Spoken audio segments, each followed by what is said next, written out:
So, ayan guys, after namin doon sa Barin Bay, dito naman kami gagala. No, titingin lang kami ng luggage.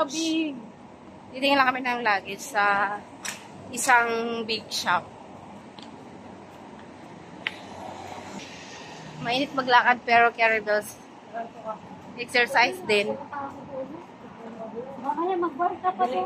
So, ayan guys, dito na kami.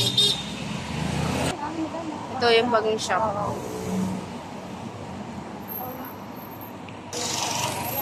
So, titingin kami kung may naka-offer na luggage. Biyot ni Ma'am Biblit na yun. Sabi nga, baka balak hindi ka kumuha ng pera. So, there we go.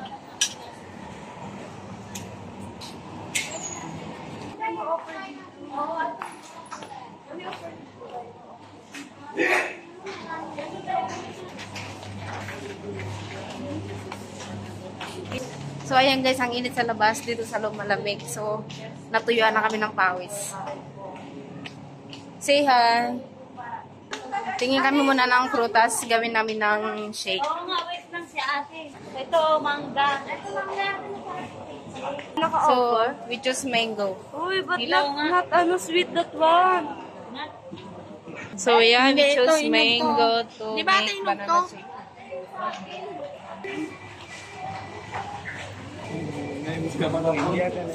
Banana. Or we choose melon. Bili na lang tayo lahat. Or Watermelon. watermelon.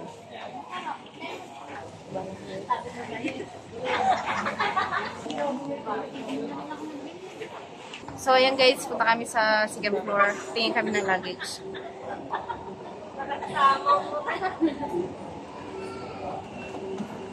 Ano si Kuya? Nakakahirap na yun. So, ayan. Ito yung luggage.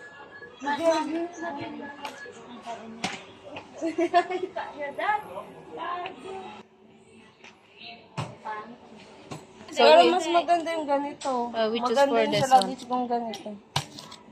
815.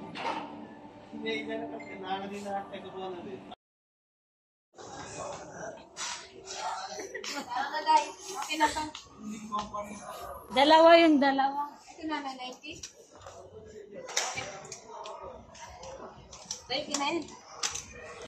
Guys, tapos na kami.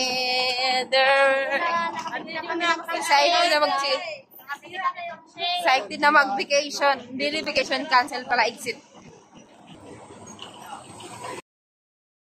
So, ayan na guys, walking time. Malapit na kami sa bahay. So, ayan, ito yung Jollibee. Bibida ang saya. May Jollibee din dito sa amin.